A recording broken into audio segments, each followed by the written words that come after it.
the state of the music industry is designed to rip off an artist. That's what I believe. I believe that when the check gets handed to an artist, the check is normally not right. The first person that told me this was Nelly. Nelly told me, you know, you got to learn how to do this thing called an audit. And I was like, what is that? And then he was like, man, you got to get a lawyer. And so I searched, I found Jay-Z's auditor, right? And then this guy went and said, I'll do it for, you know, I'm not going to charge you up front, I'm going to take a piece. And I was like, okay.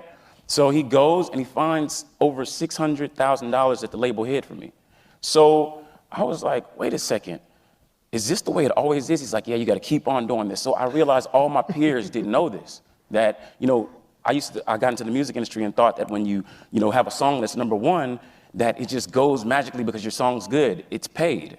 And I started looking at the music industry differently, and all of my peers, I started focusing more on equity, right? I wasn't the guy that was going out and trying to chase a piece of a show that somebody's going to pay me $10,000 to do. I wanted to get a piece of the actual thing that was holding these buildings up. So I realized all these guys weren't thinking like that. And the way I got off of Universal and they didn't want to let me go is I told them, if you don't let me go, I'm going to go teach all these guys on the label how to do an audit.